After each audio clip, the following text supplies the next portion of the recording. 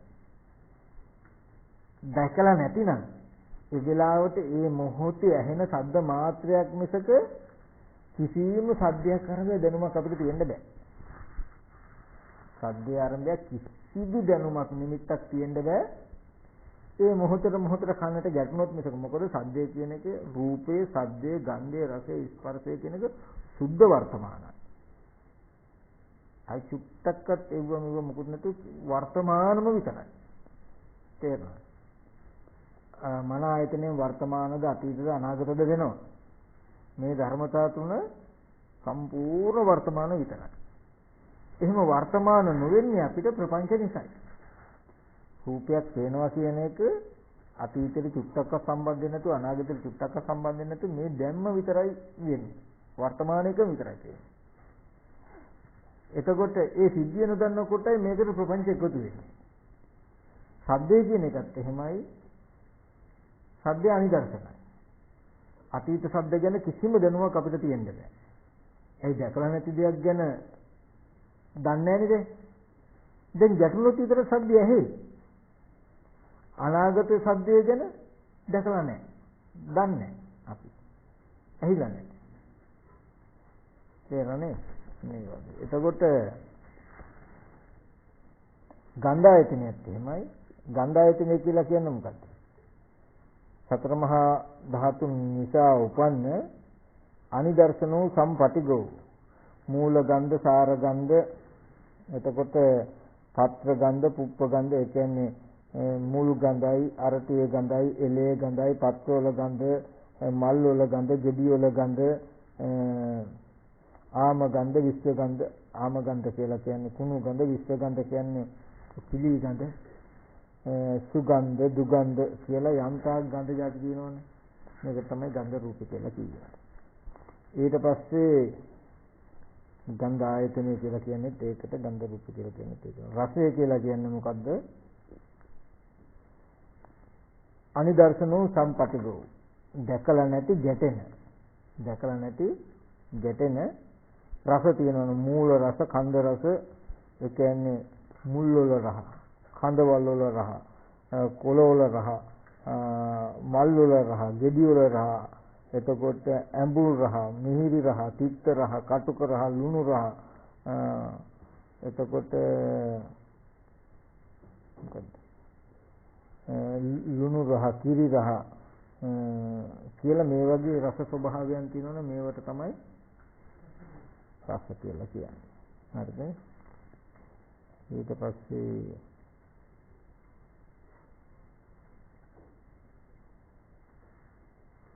රසායතනෙ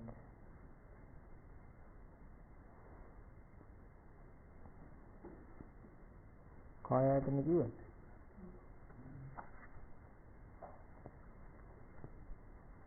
කාය ආයතනෙ නෑ මේක.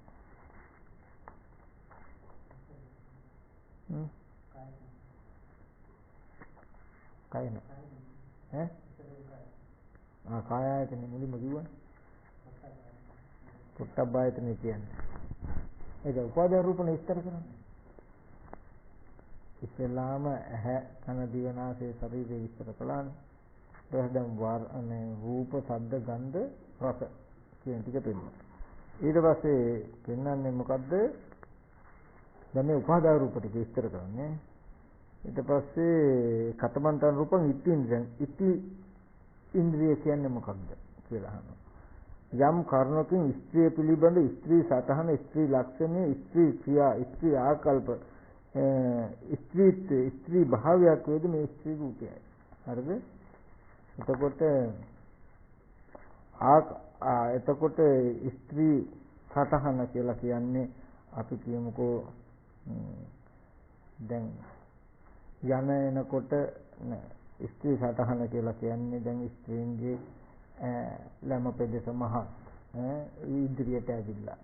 ඒ වගේ එතකොට රැවුල නැහැ සතහන් කියලා කියන. රැවුල නැහැ කොණ්ඩේ දිගයි. ඔය වගේ ස්ත්‍රිය කියලා හඳුනගන්න තියෙන සතහන් තියෙනවා. එතකොට ආකල්ප කියලා කියන්නේ ගමන් විලාසය. පිරිමියෙක් වුණත් යනකොට නිකන් අමුතු විදිහට නිකන් යන්නේ ගෑණියෙක් වගේ කියලා කියන්නේ. නේද? ඒ වගේ එතකොට ස්ත්‍රී ආකල්ප. එතකොට කතා විලාසයන් කියලා මෙන්න මේවට තමයි ස්ත්‍රී ඉන්ද්‍රිය කියලා කියන්නේ. හරිද? ස්ත්‍රී ඉන්ද්‍රිය කියන එක කියන්නේ ඉන්ද්‍රිය කියන්නේ ලක්ෂණ. ප්‍රධාන දේවල්. ආකල්ප වේවා, ගමනාගමන වේවා, ශරීරයේ පිහිටීම වේවා, හැඩතල වේවා යම් ආකාරයන්ගෙන්, ලිංගයන්ගෙන්, නිමිත්තයන්ගෙන් හැඩතල වලින් ස්ත්‍රිය යන පැනවන ස්වභාවයක් තියෙන මේ ස්වභාවයට කියන ස්ත්‍රී රූපය කියලා. නැත්නම් ඔකේ තියෙන හම්මස් ලේනහර නෙමෙයි. එතකොට ඒ රූපය කියන ඒ ස්වභාව ගතිය දකින්න. දැන් මේ ස්වභාවයට පිහිටි තැනක් කොහෙවත් නැහැ. තේරෙනවද? දැන් ඒ ස්වභාවයටයි රූපය කියන්නේ. ඉති රූපය කියලා කිව්වේ ඒ ආකල්ප ටිකට. ඒ ශරීරයේ පිහිටන බවට, හැඩතල වලට. ඒ වගේ ඒ ගති ටික තමයි දැන් ඉති රූපය කියලා කියන්නේ. එහෙම නැත්නම් ඉති රූපය කියලා රූපයක් දකින්න එපා කොහෙවත් මස් වලින් හැදුණු, හම්මස් ලේනහරෙන් හැදුණු එහෙම රූප නැහැ. තේරෙනවද? අර ගති ලක්ෂණ ඒ රූප කියන ස්වභාවාර්ථයටම යනවා සමහර අවස්ථාවල. ඒක ඉති රූපය. පුරුෂ රූපය කියලා කියන්නේ මොකද? පුරුෂ ඉන්ද්‍රිය කියලා කියන්නේ ඉන්ද්‍රිය කියලා කියනවා ප්‍රධානයි. පුරුෂ ඒ කියන්නේ ආකල්ප වලින්. දැන් අපි කියමු ගමන් විලාසයේ දිහා බලලා. දැන් ස්ත්‍රියක් වුණත් යනකොට යන්නේ හරියට පිරිමියෙක් වගේ කියලා කියන්නේ. නේද? ඒ වගේ ගමන් විලාසයෙන් බලලා හෝ වේවා, කතා කරන විලාසය බලලා හෝ වැඩ කටයුතු කරන ස්වභාවය දිහා බලලා හෝ එහෙම නැත්නම් ශරීරයේ පිහිටි ස්වභාවයේ ලක්ෂණ ටික දිහා තුලින් හම්බ වෙන ස්වභාවයක් තියෙනවා. මෙන්න මේකට කියනවා පුරුෂ ඉන්ද්‍රිය කියලා. ඒක පුරුෂ ඉන්ද්‍රිය කියන එක ඒ ස්වභාවවත් වූ රූපයක් හැටියට දකින්න එහෙම නැත්නම් රූපය කියලා අල්ලන්න පුළුවන් ස්වභාවය දකින්න බෑ. මේවට සුකුම රූප කියලා කියන්නේ මේවේ ස්වභාවය මේ රූපය හඳුනා ගැනීම අපහසුයි. තේරෙනවද? ගති ලක්ෂණ වටහා ගැනීම අපහසුයි. දුරානුබෝධයි. අවබෝධය හරිම දුෂ්කරයි. ඒ නිසා මේවා දුර රූප හැටියට ගන්නෙ. එතකොට පුරුෂ ආකල්ප, පුරුෂ ලක්ෂණ මේ ටික දකින්න පුරුෂ රූපය හැටියට. ඒ ස්වභාවය හඳුන්වනවා පුරුෂ රූපය කියලා. එහෙම නැතුව රූපවත් වූ රූපයක් දකින්න එපා පුරුෂ රූපය කියලා. හම්මත් ලේනහරයෙන් තියෙන එහෙම හැදුණු රූපයක් දකින්න එපා පුරුෂ රූපය කියලා. ඒ ආකල්ප, සංකල්ප, ගමන, කතා කිරීම, ක්‍රියා කිරීම ආදී විලාස ටිකෙන් පුරුෂයයි යන හැඟීමක් ඇති වෙන විදිහට. ඇඳුම, පැළඳුම, අඳින ආකාරය, පළඳින ආකාරය කියන මේවා ටික ඔක්කොමයි තියෙන්නේ. මේ ඔක්කොම පුරුෂ ඉන්ද්‍රිය. පුරුෂයෙක් බව ප්‍රකට වෙන්න යම් කරුණු ටිකක් තියෙනවනේ. ඒ ප්‍රකට වෙන ලක්ෂණ ටිකට කියන පුරුෂ ඉන්ද්‍රිය කියලා. මොනවායිනේ පරිවර්තන නෑ. ඒක ගත්තාම කය උදව්වෙන් හැදෙන රූප ජීවිත ඉන්ද්‍රිය නෙමෙයි. මොකද චිත්ත සමුත්ථාන. ඊට පස්සේ ජීවිත ඉන්ද්‍රිය කියලා කියන්නේ රූපී ධර්මයන්ගේ යම් ආයුෂයක්, සිටීමක්, යපනයක්, යාපනයක්, කිරියක්, ඉරියනයක්, පැවැත්මක්, ලාපනයක්, ජීවිතයක්, ජීවිත ඉන්ද්‍රියක් කියන මේ ජීවිත ඉන්ද්‍රිය. ඒ කියන්නේ මේ රූපේ පැවැත්මක් තියෙනවා නම්, පවතින ආකාරයක් තියෙනවා, රූපේ සිටින බවක් තියෙනවා. ඒකට කියනවා ජීවිත ඉන්ද්‍රිය කියලා. අපි කියන්නේ මැෂින් එකක් හැදුවා මේක අවුරුදු 50-60ක් වුණත් තියාගන්න පුළුවන් කියලා අවශ්‍ය තියෙනවා කියලා අපි නිකන් කියන්නේ. ඒ ජීවිත ඉන්ද්‍රිය කියනකොට ඒ කැලි බැලි වලින් බලන්න බෑ මේ පවතින බව මෙච්චර පවත්වන්න පුළුවන්කම කියන එක. ඔය ගැරන්ටියක් දෙන්න බය නැතුව කියන්නේ මෙච්චර කාලයක් තියෙනවා කියලා. ඒ වගේ ඒ හැම එකකටම ඒ රූපයගේ ජීවිත ස්වභාවයක් තියෙනවානේ. ඒකට තමයි ජීවිතින්ද්‍රිය කියලා කියන්නේ. ඒකයි දැන් මේ ස්වභාවයන් අල්ලගන්න අමාරුයි කියලා. අපිට හැංගිලාම රූප කියනකොට ඇස් වලට අත් වලට අහු වෙන විදිහට මිරිකලා අල්ලන්න අහුවෙන විදිහේ දේවල් නේ රූප කියලා හුරු. මේ වගේ සුකුම රූප කියලා කියන්නේ මේවා ගති ලක්ෂණ මේ රූපය කියන එක ස්ථිර ස්වභාවයට යනවා. හරිද? ඊට පස්සේ ජීවිතෙන් රූප.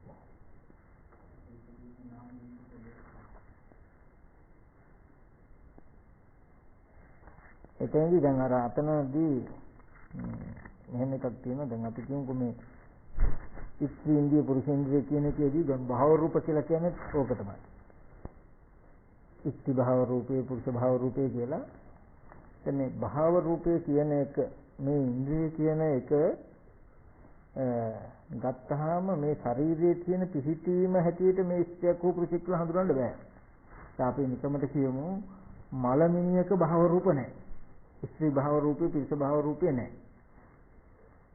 මලමිනියක මේ ඉන්ද්‍රිය පුරුෂ ඉන්ද්‍රිය නැහැ. මේ ඉන්ද්‍රිය රූප නැහැ. භව රූප නැහැ.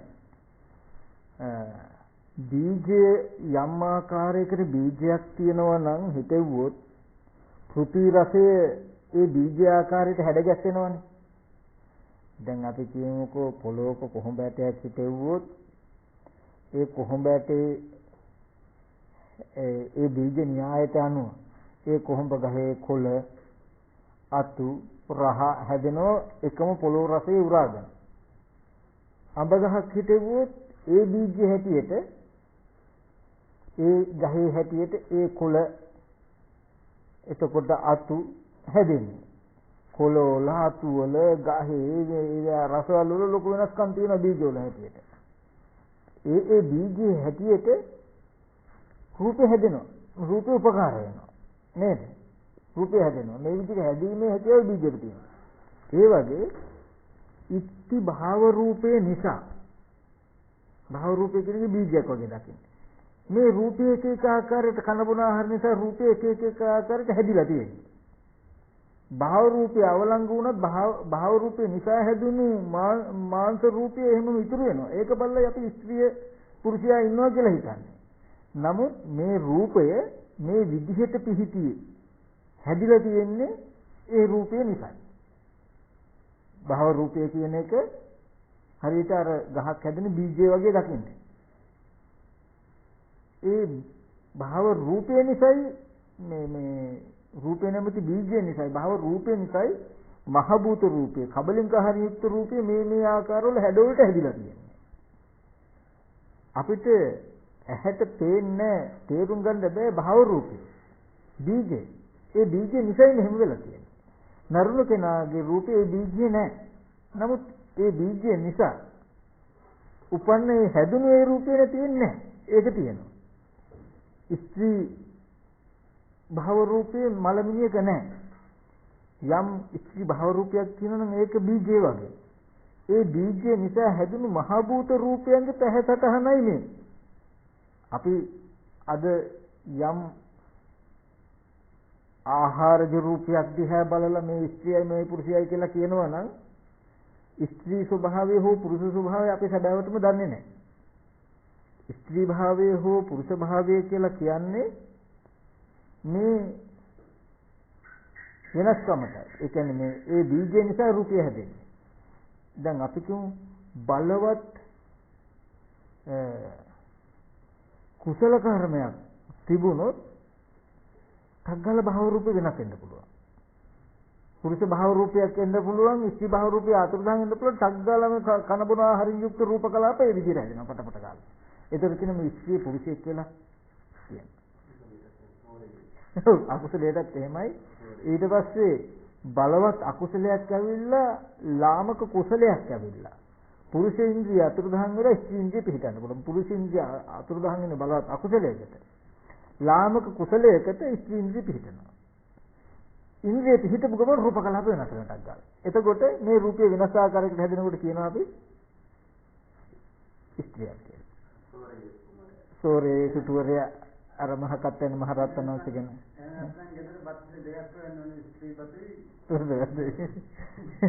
එතකොට එහෙම වෙන්න පුළුවන්කම තියෙන්නේ මේ රූපය මේ විදිහට හදන්නේ හැදෙන්නේ ඒ ස්ත්‍රී රූප භව රූපය පුරුෂ භව රූපය නිසායි.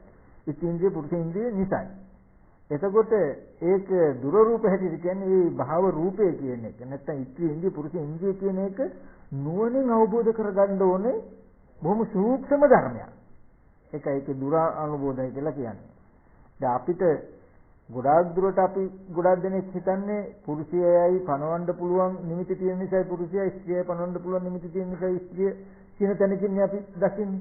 නමුත් මේ ශරීරයේ මෙහෙම පිහිටියේ මේ වගේ බීජයක් නිසායි. ඒකයි දැන් උපදිනකොටම විඥානයේ ප්‍රතිසන්දි වශයෙන් දැස ගන්නකොටම මව කුසක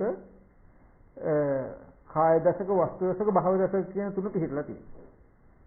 අනිත් රූප පස්සේ හැදෙන්නේ මේ ටික එතන ඉඳලම මේ ස්වභාවය එන්නේ. රූපේ හැදෙන්න ගන්නේ ඒ භව රූපය කියන එක පිළිහිලාමයි තියෙන්නේ. රූපේ කියනොත් ස්වභාවාර්ථය. ස්ත්‍රියකගේ ස්වභාවයට රූපය හැදෙන්න ඕන කියන ගතිය ඒකේ තියෙනවා. කර්මෙන් තියෙන්නේ. පිරිමියෙකුගේ ස්වභාවයට මේ රූපය හැදෙන්න ඕන කියන ගතිය ඒකේ තියෙනවා. කර්මය අනුව තියෙන්නේ. මොකුත් නැහැ. දැන් ස්ත්‍රී භාව රූපය පුරුෂ භාව රූපය ප්‍රතිසන්දි මට්ටමේ බීජ කල්ලේ පිහිටනකොට ඒ බීජ කල්ලේ තුල කොණ්ඩේ දිගට කිරවුල නැති එල්ලම පෙදෙසේ ඉස්තිලා මේ අඟ එහෙම යන විදිය ඔය කියන ඒවා මොකුත් නැහැ. පිරිමියයි පනවන්න පුළුවන් විදිය ආකල්ප සංකල්ප මොකුත් නැහැ. නේද? නමුත් එතනේ බීජයේ මට්ටමටයි ඊට පස්සේ රූප කලාප හැදෙන්න ගන්න. ඒ විදිහට දකින්න ඕනේ ඉස්ති භාව රූපේ සහ පුරුෂ භාව රූපේ කියපේක රූප කියනකොට එතන සියුම් ස්වභාවය මනෝ විඥාණයෙන්ම විඤ්ඤාණය. මේ කියන රූප මනෝ විඥාණයෙන්ම විඤ්ඤාණය. හරිද? මේ දැන් කියන රූප ටික ඉන්ද්‍රිය, පුරුෂේන්ද්‍රිය, ජීවිතේන්ද්‍රිය කියලා මේ සුකුම රූප ටික තියෙනවනේ. මේවා මනෝ විඥාණයෙන්ම විඤ්ඤාණය. වෙන කිසි විඥානයකින් දකින්න බෑ, දැනගන්න බෑ. මනෝ විඥානේ විතරමයි විඤ්ඤාණය. නුවණින්ම විතරයි දැනගන්න පුළුවන්. චක්කු විඥාණයෙන් එහෙම විඤ්ඤාණය නැහැ. ඉති ඉන්ද්‍රිය ඉති භව රූපේ පුරුෂ භව රූපේ නැහැ. මේක හොඳට මතක තියාගන්න මනෝ විඥාණයෙන්මයි නුවණින්මයි දකින්නේ. ඊට පස්සේ කාය විඤ්ඤාති රූපේ. කාය විඤ්ඤාති කියලා කියන්නේ කුසල් සිත් ඇත්තහුගේ හෝ අකුසල් සිත් ඇත්තහුගේ හෝ අව්‍යාකෘත සිත් ඇත්තහුගේ හෝ ඉදිරියට යන්නේහුගේ හෝ පෙරලා එන්නේහුගේ හෝ ඍජුව බලන්නේහුගේ හෝ ආත්පස බලන්නේහුගේ හෝ සංදි හකුලවන්නේහුගේ හෝ සංදි දිගාරින්නේහුගේ හෝ ශරීරය පිළිබඳ තද කිරීමක් බලවත් තද කිරීමක් තද කළ බවක් තියෙනවා නම් විඤ්ඤාපනයක් තියෙනවා විඤ්ඤා ආකාරයක් තියෙනවා විඤ්ඤාපන කළ බවක් තියෙනවා නම් මේ කාය විඤ්ඤාප්තියයි. කාය විඤ්ඤාප්තිය කියලා කියන්නේ කුසල් සිත් ඇතුව හෝ වේවා අකුසල් සිත් ඇතුව හෝ වේවා අව්‍යාකෘත සිත් ඇතුව හෝ වේවා. හරිද? අව්‍යාකෘත සිත් ඇතුව කියලා කියන්නේ ක්‍රියා විපාක සිත් අපි තුන් රහතන් වහන්සේලා හෝ වේවා කුඩා ළමයෙක්ගේ මට්ටමේ හෝ වේවා. එතකොට මේ ඒ වගේ කෙනෙක් කුගේ සිත් අව්‍යාකෘත සිත්. දැන් ලෝකේ ඉන්ද්‍රිය මොහු කරා යාමට පස්සේ සාමාන්‍ය ලෝකයට ඇති වෙන සිත් කර්ම සිත් වලින්ම. යන්නේ හැම එකක්ම කර්ම වෙනවා. එතකොට එහෙම සිත් ඇති කෙනෙකුගේ ඉදිරියට යනකොට හෝ ආපහු වෙනකොට හෝ කෙලින් බලනකොට හෝ වටපිට බලනකොට හෝ අතපය හකුලනකොට හෝ දිගාරිනකොට හෝ සංධි හකුලනකොට හෝ ඉදිරියට යනකොට ආපහු වෙනකොට මේ කය තල්ලු කරන බවක් තියෙනවා. තද කරන බවක් තියෙනවා. එහාට මෙහාට කරන බවක් තියෙනවා. කයින් යමක් හඟවන බවක් තියෙනවා. මේකට කියනවා කාය විඤ්ඤාති කියලා. අපි කියමු විඤ්ඤාති කියලා කියන්නේ හඟවනවා. ඒ වචනයෙන් හඟවනවා වගේම කයිනුත් හඟවන්න පුළුවන්. දැන් අපි කෙනෙකුට කියන්න පුළුවන් මෙහෙ එන්න කියලා කතා කරන්න පුළුවන් වචනෙන් කතා කරනවා අත වෙනුවත් මෙහෙම කළා. කාය විඤ්ඤාති එන්න කිව්වා. දැන් යන්න කියලා අපි වචනෙන් කියනවා. කියන්නේ නැතුව අතින් මෙහෙම කරුවොත් යනවා. කාය විඤ්ඤාති. එන්න එපා. දැන් දුවගෙන එන කෙනෙකුට එන්න එපා කියලා අපි වචනෙන් කියනවා. අතින් මෙහෙම කරුවොත් නතර වෙනවා. ඒ වගේ එතකොට කාය විඤ්ඤාති කියන්නේ කයින් යමක් දැනුම් දෙනවා නම් දන්නවනවා නම් ඒට උපකාර කරන ස්වභාවයේ කාය විඤ්ඤාති. එතකොට මෙහෙම කරන මේ ස්වභාවයක් තියෙනවනේ. තේරෙන්නේ? මේ ස්වභාවවත් වූ මේ රූපයට මේ ස්වභාවයට කියන විඤ්ඤාති රූපය කියලා. රූපය කියනකොට ඒකද දකින්න එපා පඨවි ආපෝ තේජෝ වායෝ කියන ධර්මතාවය. ඒකයි මේක හොඳට පිළිසිඳ දැක්කොත් අපිට මේ මහ භූත රූපයේ පිළිසිඳ දකිනකොට මේවට පණවන්න දෙයක් නැති වෙනවා. අපිට අල්ලන්න දෙයක් නැති වෙනවා. දැනට අනේ යනවා එන්න කිව්වා කියලා මේ රූපය අපි ගන්නෙ. දැන් මෙහෙම කරුවාම මේ විඤ්ඤාති රූපයයි අපි ගත් එකක් ගන්නවා. දැඩිව ගත්තේ. මේක දැඩිව ගන්න පුළුවන් උපාදානීය. තේරෙන්නේ? නමුත් මෙතන තියෙන මහ භූත රූපය පිළිසිඳ දැනගත්තොත් අපි මෙහෙම කරපු කවලක්. එතකොට මහ භූත රූපයන්ගේ සෙලවීම විතරයි. දැන් අපි මෙහෙම කරුවොත් මෙතන තියෙන ධර්මතාවයේ නුවණින් දන්නේ නැතුව ඒක ඇත්ත වෙනවා කියලා කියන විඤ්ඤාති රූපය උපාදාන කරගත්තා. ඒක ඇත්ත වෙලා අපිට. ඒ යන්න කිව්වා කියන කොට මට යන්න කිව්වා කියලා යනවා කියන්නේ. මේ සිද්ධිය ඇත්ත වෙලා යාට. තේරෙන්නේ? මට එන්න එපා කිව්වා. මේ රූප උපාදාන කරගන්න නැතුව ලෝකේ යන්න කිව්වා එන්න කිව්වා එපා කිව්වා කියලා අරගෙන හිතන්න දඟලන්න කරන්න බෑ. ඒ කියන්නේ නුවණින් නොදක මම කියන්නේ මේ මට්ටමට. එතකොට අපි නොදන්නා වුණාට ඒ විඤ්ඤාති රූපය ඇත්ත වෙලා අපිට. මේ විඤ්ඤාති රූපය නේද කියලා අපි හඳුනාගත්තොත් ඒ විඤ්ඤාති රූපය හැදිලා තියෙන්නේ මහා භූත රූපය නිසා නේද විද්‍යමාන වෙන්නේ. මහා භූත රූපය පිළිසින් දැනගත්තාම මේක ශුන්‍යයට යනවා. දැන් අපිට අත ගන්නවා කියන එක අතහැරෙනවා. අතින් අඬ ගැහුවා කියන එක අතහැරෙනවා. අපිට ලෝක පුරුෂය පුද්ගලයෙක් කරන සිද්ධාන්තයන් ටික අතහැරෙනවා. මේ විඤ්ඤාති රූපයේ තියෙන සිද්ධාන්තය දැක්කම මේ රූපයගේ විඤ්ඤාති ස්වභාවය නේද? මේක සතර මහා ධාතු රූපයේ චිත්තජයසික ධර්මات එකතු වෙලා වෙන සිද්ධියක් නේද? කියලා ඒ සිද්ධියෙන් බැලුවහම මේ විඤ්ඤාති රූපයේ පිළිසිඳ දැක්කා. තේරෙනවද? එතකොට එන්න කියපු එක ඇත්ත නෙමෙයි. යාට විඤ්ඤාති රූපයේ පිළිසිඳ දැක්කොත් යන්න කියපු එක ඇත්ත නෙමෙයි. ලෝකෙ තුල යනවා ඒක ඇත්ත නොවි. එනවා ඒක ඇත්ත නොවි. අපිට ඒක ඇත්තම දලානේ. තේරෙනවද? ඈ චිත්ත කිරිය වායු චිත්ත කිරිය වායු හැබැයි රූපය කියන එක මේ රූපයේ පිළිසින් දකින්න මහ භූත රූපේ නිසා විද්‍යමානයි. එතකොට මේ සිද්ධි ටිකෙන් හරියට බැලුවාම ධර්මතාවයක් හටගෙන නිරුද්ධ වෙන ධර්මතාවයක් වෙනවා මිසක gedhi පිටින් පුද්ගලෙ පනව ගන්න බැරි වෙනවා අපිට. යන එන කතා කරන පුද්ගලෙ පනව ගන්න බැහැ අන්තිමට හම්බ වෙන්නේ මේ සිද්ධිය. තේරෙනවද? ධර්මතාවය. ඊට පස්සේ කතමන්තං රූපං වචී විඤ්ඤාති. වචී විඤ්ඤාති කියලා කියන්නේ මොකද්ද? කුසල් සිත් ඇත්තෙහුගේ හෝ අකුසල් සිත් ඇත්තෙහුගේ හෝ අව්‍යාකෘත සිත් ඇත්තෙහුගේ යම් වචනයක්, තෙපුලක්, වාග් ભેදයක්, උදීරණයක්, ഘോഷයක්, ഘോഷ කර්මයක්, වාග් සංඛ්‍යාත වාග් ભેදයක් වේද වාචය කියනු ලැබේ. වචන කතා කරන බවක් තියෙන්නේ. යන්න එන්න කණ්ඩ බොණ්ඩ කියලා මේක තමයි වාග් විඤ්ඤාති කියලා කියන්නේ. ඒ කතා කරන ස්වභාවය දකින්ද විඤ්ඤාති රූපය හැටියට. තේරෙනවද? කතා කරනවා කියලා කරන එක යන්න කියප එක ඇත්ත වෙන්නේ මේ විඤ්ඤාති රූපය කියන එක. ඒක හටගෙන නිරුද්ධ වෙන එකක් කියලා දැක්කොත් යනවා එනවා කියලා වචන ටික ඇත්ත වෙන්නේ. එතකොට දැන්නන්නේ මට අසභ්‍ය වචනින්නේ දැන්නේ. මට ගහනවා කියවනේ මාව මරනවා කියවනේ කියලා ඒක ඇත්ත වෙන්නේ නැහැ. විඤ්ඤාති රූපේ අපිට මේ වචී විඤ්ඤාති රූපේ කියන එක පිටින් දැක්කොත් වචී විඤ්ඤාති කියනකොට කතා කරන බවක් තියෙනවා නම් මේක එක්තරා රූප මාත්‍රයක් විතරයි. සතර මහා ධාතුන් නිසා විද්‍යමාන වෙන චිත්තචෛතසිකයන්ගේ උපකාරයෙන් මෙහෙදීමෙන් ඇති වෙන එතකොට මේ යම් වචනයක් තියෙනවා නම් එයා හොඳට වචී විඤ්ඤාති රූපය හඳුනනවා. මේක විඤ්ඤාති රූපයක්. ඒ රූපය දන්නේ සංකතයි පටිච්චසමුප්පන්නයි. එතකොට ඒ විනේද විඤ්ඤාති රූපයයි කියන එකට නෝන යනකොට රූපය ඇත්ත වෙන්නේ. වචනේ ඇත්ත වෙන්නේ. එයාට ඒ වචනේ කියලා වෙනද ගන්න විදිහට ගන්න බෑනේ. තේරෙනවද? අන්න ඒ වගේ වචී විඤ්ඤාති රූපය. ඒක හිත කරමු.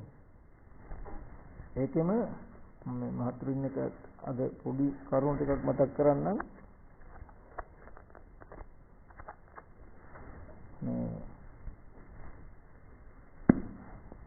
දැන් මේවා මොන විදිහකට හරි ඉගෙන ගන්න. එතනකොට ලොකු නුවණ පහළ වෙයි. තව සැරයක් මේවා ඉගෙනගෙන යනකොට එහෙම මේ වෙනකොට අඩුපාඩු තියෙන තැන් මේ කතා කරනකොට තියෙන අඩුපාඩුවක් තියෙන ඒවා වුණත් ඉදිරියට නැතිලා පිරීලා එනවා. හැම වෙලාවෙම දෙයට මතක තබා ගන්න ඕනේ මේ කොයි දේ කතා කරන්නේ මේ ඔක්කොම මේවා තියෙන යථාර්ථයක් තියෙනවා. ওই යථාර්ථය අපේ මනස පිහිටන්න යෝනේ. අපි කියන ඇහැ අනිදර්ශනයි. සම්පටිගයි. කියන බව ජීවිතේ වෙන්න ඕනේ. එතකොට ඇහැ ආරම්භය සිහි කර කර හිත කල්පනා කර කර ඉන්න බෑ. රූපයේ සනිදර්ශනයි. සම්පටිගයි. හැබැයි අනිත්‍ය සංකතය පරිසම්පන්නයි. පච්චුප්පන්න වර්තමානයි. අතීත රූපය නිරුද්ධ වෙලා අනාගත රූපය ඉතුරුන වර්තමානයේ විතරමයි. කියන තැන සාත් වෙන්න ඕනේ. ජීවිතේ වෙන්න ඕනේ. තේරෙන්නේ? එතකොට මේ මොහොතේ දකින්න රූපය වෙනකොට අනිත් හැම රූපයක්ම දන්නේ අපි. නිරුද්ධමයි දැන්. අනාගත රූපෙ ඉපදිලා නෑමයි. රහත් උනා වේවා නොඋනා වේවා අපි දැනගත්තේ වේවා නැත්තේ වේවා ඇත්ත සිද්ධියෝකයි ඔය සත්‍ය අවබෝධ කරන එකටයි. ඔය සත්‍ය කියන එක ජීවිතය කරගන්න එකටයි පහත් උනා කියලා කියන්නේ. නැත්තම් අපිට ඕනේ. ඔය සිද්ධාන්තය තුල විතරයි කෙලෙස් දෙන්නේ නැත්තේ. ඊට මෙහා දැකපු රූප තියෙනවා. රූප දකින්න පුළුවන්. තිබුණු රූප. අනාගතයට රූප හැදිලා තියෙනවා. ඒක බලන්න පුළුවන් කියන තැන තියෙනවා කියන්නේ ওই පරිසරයටයි කෙලෙස් දෙන්නේ. ඒක දැකපු රූප තියෙනවා අතීතේ නිරුද්ධ වෙලා නැහැ අනාගතේ ඉපදිලා නැහැ කියලා ওই වචන වලින් එන්නේ අපිට තේරෙන්නේ කුටිය තියෙනවා කියලායි. ඒ කියන්නේ අපිට යන්න ඉස්සෙල්ලා දැනුම කුටිය හැදිලා කියන එකනේ කියන්නේ. ඒ කියන්නේ අනාගතය කියන එක නිරුද්ධ වෙලා නැහැ කියන එක ওই ක්‍රියාව තුල තියෙනවා නේ. ඔක අතහැරෙන්න. අද අපිට වේවා වෙන්න පුළුවන් නොවේවා වෙන්න පුළුවන්. අපි දැක්ක දැනගත්ත අය පුද්ගලයේ දේවල් කියනවා කියන මට්ටම අතහැරෙන්න ඕනේ. මේ සත්‍ය තුල මනස ජීවිතයේ පිහිටන තැනට එන්න ඕනේ අපි. මේ කතා කරන ඔක්කොම තියෙන උතෙන්ට ගේන්න. ඒක වෙනවා එක දෙයක් හැම වෙලාවෙම කරන්න. ඒ කියන්නේ සීලය ගැන කෙනා දක්ෂ වෙන්න බලා ගන්න, සමාධිය ගැන කෙනා දක්ෂ වෙන්න බලා ගන්න. දර්ශනය ගැන කෙටියෙන් පොඩ්ඩක් මතක් කරන්නම්. හැම වෙලාවෙම බහිද්ධා ආරම්මණය අවික්ඛිත්තේ. මහා කතන මහ රත්නන්ට දේශනා කරනවා බහැර ආරම්මණයේ පිහිටි බහැර ආරම්මණයේ විඥානයේ පිහිටියනම් ඒ සිත වික්ෂිප්තයි කියන ගණයට යනවා. බහිද්ධා ආරම්මණය අවික්ඛිත්තේ අනෝකසාරී අනිකේතසාරී. රහතන් වහන්සේ කියලා කියන්නේ බාහිර ආරම්මණයේ විඥානයේ පිහිටන්න දෙන්නෙත් නැහැ. නිකේතසාරී වෙන්නෙත් නැහැ. ඕකසාරී වෙන්නෙත් නැහැ. හරිද? ඒකෙදි බාහිර අරමුණේ පිහිටි සිත හැම වෙලාවෙම විසිරුණු හිතක් ගන්න යන්නට යනවා. බහිද්ධා ආරම්මණය අවික්ඛිත්තේ. බාහිර ආරම්මණේ සිත විසිරෙන්න දෙන්න එපා. ඕක තමයි බලා ගන්න ඕනේ. බාහිර ආරම්මණය සිත විසිරෙන්න දෙන්න එපා කියලා කියන්නේ ඇහින් බලනකොටත් ඔබ වහන්සේලාට රූප ආරම්මණය නොයික්ම බාහිර පෙනෙන රූපයයි කියන තැනක හිටියොත් මේ ඉන්නේ බාහිර රූප. හිතෙන් යමක් සිහි කරනකොට සිහි කරන කෙනා හෝ දේ හෝ බැහැර තියනවා කියන තැනකින් අවසන් කරනවා නම් ඒ ඉන්නේ බාහිර ආරම්මණය. බාහිර ආරම්මණය හිත විසිරෙන්න දෙන්නේ නැහැ කියලා කියන්නේ හැම වෙලාවෙම මේ පේන දේ විදර්ශනා කරන්න මේ නුවණ තියාගෙන මේ දෙපැත්තට පටිඝ සම්පස්යෙන් උපදින දේ පටිඝ සම්පස්යෙන් නිරුද්ධ වෙනකොට නිරුද්ධ වෙනවා කියන එක තියෙන්න ඕනේ.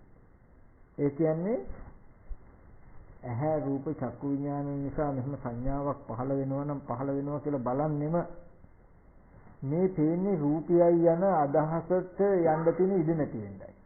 තේරෙනවද? එහෙම බල රූපයේ මේ පේන්නේ රූපයයි කියන වෙනද තිබුණු ආකල්ප සංකල්ප ඇති වෙන්න නොදී හිත රැකගන්න කරගෙන යන්න ඕනේ. ඊට පස්සේ හිතට යමක් සිහි වෙනකොට මනස ධර්මාරම්මන මනෝ ස්පර්ශය නිසයි මේ ධර්මයේ පහළ වෙන්නේ.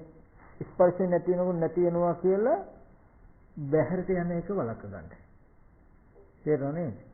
මොකද මනෝ සම්පස්යෙන් උපදින දේ තුල රැවටුනොත් gedara සිහි වුණා දැක්ක දේ දැනගත්ත දේවල් සිහි වුණා කියලා බහැර යමක් සිහි වුණොත් පංච විඥානයගේ ඉදීම නවත්තන්න බෑ. ඒ දේ හොයාගෙන යන එක නවත්තන්න බෑ.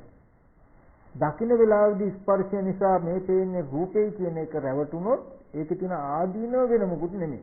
කොහොම දැක්කොත් ඒ දේ අරමුණු කරගෙන මනෝ සම්පස්සිය උපදින එක හිත උපදින එක නතර කරගන්න බෑ. මෙහෙම දෙයක් තියෙනවා කියලා දැක්කොත් ඒකේ තියෙන ආදීනව වෙන මොකුත් හින්දා නෙමෙයි. කොහොම දකින්න එපා කියන්නේ. තියෙන දේ ආරම්භය නැවත සිහි වෙනවා කියන එක නතර කරන්න බෑ. දැන් මෙහෙම දෙයක් තියෙනවා කියලා කිව්වොත් දැක්කොත් දැන් කුටිය කියලා දෙයක් තියෙනවා කියලා අපි දැක්කොත් දන්නවනේ. දන්න තැනට නොයා ඉන්නේ නෑ යනවාමයි. ඒක සිහි කරලා යනවාමයි. ඒකේ තියෙන ආදීනව ටික ඒකයි. රූපය තිබුණොත් ඒ රූපය අරමුණු කරගෙන මනෝවිඤ්ඤාණ සම්පස්සයගේ ඉපදීම නවත්තන්න බෑ. මනෝවිඤ්ඤාණ සම්පස්සයගේ Nirodha නැතුව මනෝවිඤ්ඤාණ සම්පස්සයෙන් උපන්න දෙයට භවයේ තිබුණොත් රූපය තියෙනවා කියලා රැවටුනොත් ඒකේ තියෙන ආදීනව තමයි පංච විඥානයගේ ඉපදීම නවත්තන්න බෑ. ඒ නිසා හැම වෙලාවෙම විදර්ශනා කරන්න දර්ශනය හැටියට දකින්න එකම දෙයක් මොන විදිහකට රූප ගැන බලලා හරි වේවා නාම ගැන බලලා නාම ධර්ම ගැන බලලා හරි වේවා යම් ස්පර්ශයක් නිසා පහළ වෙන දේ ස්පර්ශ නැති වෙනවා කියලා බලන්න. ස්පර්ශ නිරෝධය කියනකොට කරුණු දෙකක් වෙන්නට ඕනේ. උපං ස්පර්ශ නිරුද්ධ වෙන්නටත් ඕනේ. ඒ හේතුන් මත ස්පර්ශයක් නූපදින්නටත් ඕනේ. දැන් අපි දන්නවා නිවන් දකින්නවා කියනකොට පුරාණ කර්මයට හටගත් ජීවිතය නැති වෙනවා. ඒ කියන්නේ ඒ ස්කන්ධය නිරුද්ධ වෙන්නටත් ඕනේ. මත ස්කන්ධය නූපදින්නටත් ඕනේ නේද? ඒ වගේ මේ චක්කු සම්පස්සය නිසා උපන්න වේදනා සංඥාව කියලා බලන චක්කු සම්පස්සේ නිරුද්ධ වෙනවා කියලා බැලුවොත් ඒක වෙන වාසිය තමයි ඒ ස්පර්ශ නිසා හටගත්තු දේ ස්පර්ශ නැති වෙනවත් කියලා බලනවා. ඒ ධර්මයේ ආරම්භය රූපයේ ඇති බවට උපදින මනෝ ස්පර්ශයට ඉඩ නැහැ. මේ ස්පර්ශයත් නිරුද්ධ වුණා මනෝ ස්පර්ශයකුත් නැහැ. නමුත් අපි රූපයේ තියෙනවා කියලා දැක්කොත් මේ ස්පර්ශ නිසා හටගත්ත දේ රූපයේ තියෙනවා කියන තැනින් අපි හිතියොත් අපි දැක්කත් නැතත් ඒ ස්පර්ශය නිරුද්ධ වෙයි. නමුත් ඒ රූපය අරමුණු කරගෙන නැවත මනෝ ස්පර්ශය උපදින එක නතර වෙලා නැහැ. ඒ හේතුවෙන් නැවත ස්පර්ශයක් ඇති වෙනවා. ඒ ස්පර්ශය දැක්කත් නැතත් නිරුද්ධ වෙනවමයි. ඒ ස්පර්ශය නිරුද්ධ වෙනකොට මතු ස්පර්ශය ඇති වෙන විදිහටද නැති වෙන විදිහටද කටයුතු කරන්නේ කියන එක ගැන මෙතන තියෙන වටිනාකම තියෙනවා. තේරෙනවද? ඔය කියන අර්ථ ඔක්කොම එක තැනකට එන්න ඕනේ. ඒ කියන්නේ දැන් අපි කියන්නේ මතු ඉපදීම නැති කළා කියලා කියන එකෙන් කියන්නේ. ඒ කියන්නේ දැන් මේ ස්පර්ශය අපි මේ ඇහැ රූප චක්කු විඤ්ඤාණ තුන්දෙනා විකෘත ස්පර්ශ නිසා සංඥාවක් හටගත්ත ස්පර්ශ නැති වෙනවනේ කියලා මම ඔහොම බැලුවත් නැතත් මේ ස්පර්ශ නිසා රූපේනේ පේන්නේ ස්පර්ශ නැති වෙන රූපේ නැති වෙනවනේ කියලා බැලුවත් නැතත් මේ ස්පර්ශ නිරුද්ධ වෙනවමයි. ඔය ආකල්ප දෙකේ වෙනස මොකද්ද? දෝෂය මොකද්ද? මේ ස්පර්ශ නිසා සංඥාවක් පහළ වෙන ස්පර්ශ නිසා සංඥාව නිරුද්ධ වෙනවා කියලා දැක්කොත් රූපය ඇති බවට සිහි කරගෙන උපදින්න තියෙන මනෝ සම්පස්සය එන්නේ නැහැ. රූපය තියෙන්නේ දැක්කේ මේ ස්පර්ශ නිසා රූපය පේනවා. ස්පර්ශ නැති වෙන රූපය නැති වෙනවා කියන තැනකින් හිතියෝ. එතන තියෙන ආදීනව ටික තමයි මේ ස්පර්ශය නිරුද්ධ වෙනකොටම මනෝ සම්පස්සේ ඒ රූපය අල්ලගෙන උපදිනවා. උපදින්න පුළුවන්. ඒ තියෙන රූපයක් තිබුණොත් ඒක විඥාන පිටියක්ම විඥානය කියන එක ඇති වෙනවමයි. මේකයි ඒකේ තියෙන ආදීනව. මෙහෙම බලන්න එපා කියලා කියන්නේ. එහෙම බැලුවාම වෙන අවාසිය හා නොබැලුවොත් වෙන වාසිය කියන දේ හිතන්න.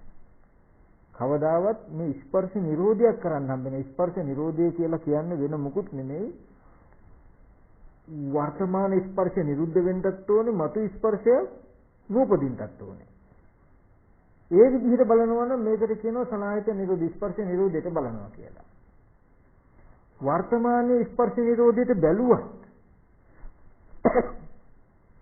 මතු ස්පර්ශය ඇති වෙන විදිහට නම් ඉන්නේ ආ ස්පර්ශ නිරෝධයට බැලුවා නෙමෙයි.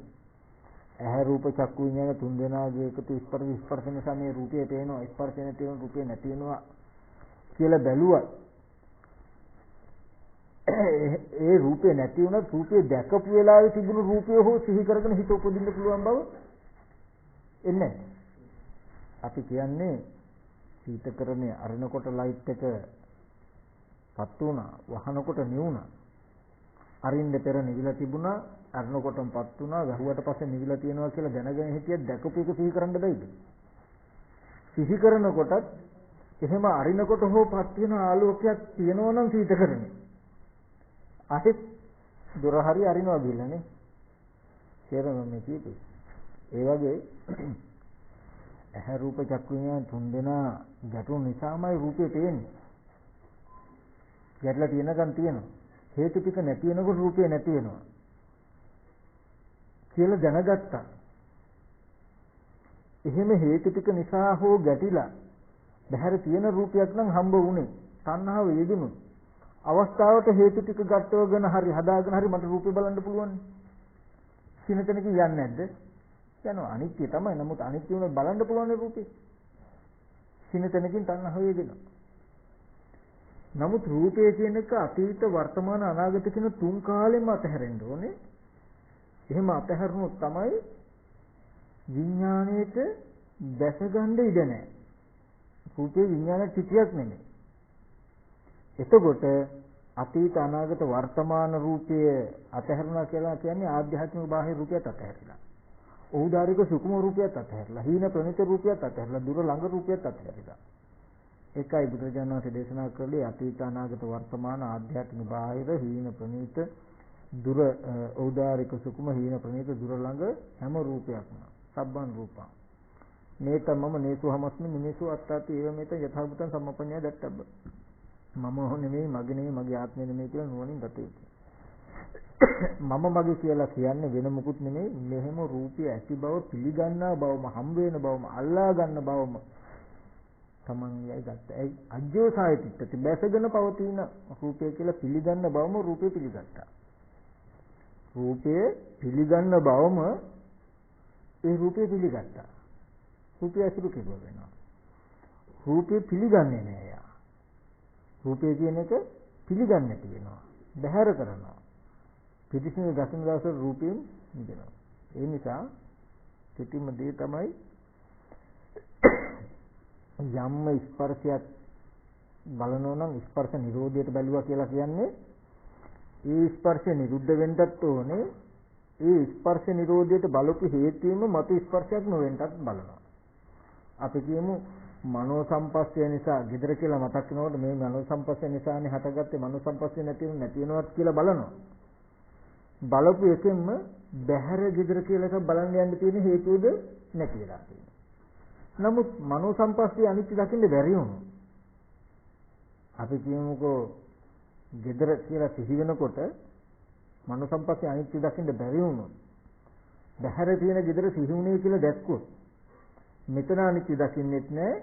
ඒකේ තියෙන ආදීනව තමයි දැක්කත් නැතත් ඒ ස්පර්ශ නැති වෙනවා. නමුත් gedara කියන එක හොයාගෙන ගිහිල්ලා ආයේ චක්කු සම්පස්සේ කියන එක පොදින විදිහට ඉන්නේ. බහැර ආරමුණේ විඥානයේ පිහිටියොත් නැවත ස්පර්ශය කියන එක ඇති වෙන එක නවත්තන්න බෑ. චක්‍රයක් එන්නේ. අද මේ ස්පර්ශයෙන් බහැර තියනවා කියලා කියන්නේ ඊගාවට යන්න තියෙන රවුමට ඉඩ. ආපහු හම්බ වෙනකොට ආයෙත් බහැර කියලා කියන්නේ ආයෙත් හොයාගෙන යන්න තියෙන ඉඩ. කොහොම වෙන්නේ? ඒ හින්දා බාහිර ආරම්මනේ මිදි තමයි යන්න වෙන්නේ. මේ විදිහට මෙහෙම බල යන්න ඒ විදිහට කරනකොට ඉබේමයි අනිකේතසාරී වෙන්නේ. අනිකේතසාරී කියලා කියන්නේ නිකේතසාරී කියලා කියන්නේ ඇහැ රූපය ඇහැට නිකේතනයක්. ශබ්දයේ කනට නිකේතනයක්. නාසය ගන්ධයට නිකේතනයක්. ගන්ධේ නාසයට නිකේතනයක්. රස දිවට නිකේතනයක් නවතන. පොට්ටබ්බේ කයට නිකේතනයක් කියනවා. නිකේතසාරී කියන්නේ හැම වෙලාවෙම රූපය අරමුණු කරගෙන ඇහැ රූපය අනුව හැසිරෙනවා. නිකේතනේ හැසිරෙනවා. නිකේතනේ නවතන. රහතන් වහන්සේට කියනවා අනිකේතසාරී. රහතන් වහන්සේ නිකේතනසාරී නෑ. නිකේතනේ හැසිරෙන්නේ නැහැ හැම වෙලාවෙම. ඒ හින්දා රහතන් වහන්සේට කියනවා අනිකේතසාරී කියලා. ඊට පස්සේ රූපය මේ විඥාණයට මේ කය කියන ඕකය කියලා බැසගෙන ඉන්න තැන. ඕකසාරි. රූපය අරමුණු කරගෙන විඥානේ මේ කයේ හැසිරෙනවා. වේදනාව අරමුණු කරගෙන සංඥාව අරමුණු කරගෙන සංකාරය අරමුණු කරගෙන විඥානේ මේ කයේ හැසිරෙනවා. ශබ්දය, ගන්ධය, රසය, පොට්ටබ්බේ අරමුණු කරගෙන විඥානේ මේ කයේ හැසිරෙනවා. ඒ හින්දා ඕකසාරි කියන්නේ. ඒ කියන්නේ රූප, ශබ්ද, ගන්ධ, රස තියෙනවා නම් ඒක අරමුණු කර කර හිත නැවත නැවත මේ කයෙමයි උපදින්නේ. ඒකට කියන ඕකසාරි. රහතන් වහන්සේට අනෝකසාරී කියලා කියනවා. රහතන් වහන්සේගේ සිත බහිද්ධාරම්මනේ අවික්කිත්තේ. බාහිර ආරම්මනේ විසිරලත් නැහැ. අනිකේතසාරී. නිකේතන වල හැසිරෙන්නේ නැහැ. අනෝකසාරී. ඕකසාරීද නැහැ. උන් ওই තැනට එන්න යෝනේ. ඕන විදිහට. ඔය තැනට එන්න බෑ. ඔය තැනට එන්න බෑ. කොහොමද? මේ ස්පර්ශ නිසා උපදින ධර්මයේ ස්පර්ශ නැතිව නැති වෙනවා කියන දර්ශනයකින් තොර. ඒකයි බුදුරජාණන් වහන්සේ දේශනා කළේ ස්පර්ශ එක්කන්තයක ස්පර්ශ සමුදය එක්කන්තයක ස්පර්ශ නිරෝධය නේද කියලා. ස්පර්ශ නිරෝධය කියනකොට හොඳට මතක තියාගන්න. ඒ ස්පර්ශයගේ පටිඝ සම්පස්සේ නම් පටිඝ සම්පස්සේ නිරෝධය දකින්නත් ඕනේ. අදිවචන සම්පස්සේ නූපදින විදිහට. නූපදින්නත් ඕනේ. පටිඝ සම්පස්සේ අනිත්‍ය දැක්කට නිරෝධය දැක්කට වැඩක් නෑ. ආපහු අදිවචන සම්පස්සේ එනවනම් දැකපු දේ දැකීමෙන් පස්සේ ඉවරයි කියලා කිව්වට වැඩක් නෑ. මනෝමයෙන් ඒක සිහි කරගන්න පුළුවන්කම ඉතුරු වෙලා නම් අනිත්‍ය වුණත් අනිත්‍ය වෙච්ච දේ සිහි කරන්න බැයිද? පුළුවන් නේද? මෙතන තියෙන සිවුම් සිද්ධියක් තියෙන්නේ. ඒකෙන් දැන් රූපය කියප එක මොහොතකට හරි බාහිරින් හරි දැක්කම අනිත්‍ය වෙන්න පුළුවන්. නමුත් දැකපු රූපය සිහි කරන්න පුළුවන්. සිහි කළා හේතු ටික හදාගන්න පුළුවන්. නමුත් එක් මොහොතකට සිහි කරන්න බැයි කියන තැනකට ආවොත් තමයි මිදෙන්නේ. රූපය කියන එකෙන් ඒ මානසික මට්ටමේ මිදුනොත්මයි. ඒ සඳහා මේක පිරිසිදු දකින්න. වෙන මුකුත් කරන්න ඕනේ නැහැ. රූපය කියන එක පිරිසිදු දකින්න. රූපේ පිරිසිදු දැක්කහම රූපෙ මිදෙනවා. හරිද? ඔන්න ඔය විදිහට විදර්ශනා කරන්ද ඔක මේ මගේ පෞද්ගලික දෘෂ්ටියක් නෙමෙයි මතක් කළේ. ඒ කියන්නේ ධර්මතාව ටික තේරෙන මට්ටමට කිව්වේ මේ විදිහට උනේ නැත්නම් විඥානය පිහිටනවාමයි. එතකොට බහැර අරමුණේ විඥානය පිහිටන්න දෙන්න එපා. බහැර අරමුණේ කියන්නේ පටිඝ සම්පස්සේදී රූප ආයතනේ, ශබ්ද ආයතනේ, ගන්ධ ආයතනේ, රස ආයතනේ, පොට්ටබ්බ ආයතනේ අනුව යන්න දෙන්න එපා. විඥානයේ මන ආයතනේ, මනෝ සම්පස්සේ ධම්මායතනේ අනුව යන්න දෙන්න එපා විඥානය. ඒ ටිකෙන් ආවරණය වෙනකොට මේ ටික අනිදර්ශන භවෙන් නිදිලා. ඉතින් සංදර්ශන ටිකෙන් සප්පටික ටිකෙන් බාහිර ආරම්මණයෙන් මිදෙනකොට ආධ්‍යාත්මිකය කියලා පණවන ධර්මතාවයක් ඉතුරු වෙන්නේ නැහැ. ඉබේමයි ඉතුරු ධර්මතාව ටික තේරෙන්නේ. ඔය සිද්ධිය සාත් කරගන්න දකින්න නුවණින් ටික ටික බලන්න. ඒකට උපකාර පිණිස චේතෝ සම්මතයක් වඩන්න සීලයක පිළිපදලා ඉන්න. සීලයක පිළිපදලා හිත වඩ මේ ස්පර්ශ නිරෝධයට බලන්න. ස්පර්ශ නිරෝධය කියනකොට උපං ස්පර්ශය නැති වෙන්නත් මතු ස්පර්ශය නූපදින විදිහට බලන්න. එහෙම වෙන්න නම් බාහිර ආයතනෙ නිදෙන විදිහට බැලුවමයි වෙන්නේ. හොඳයි. හැම දිනකටම යහපතක්ම වේවා.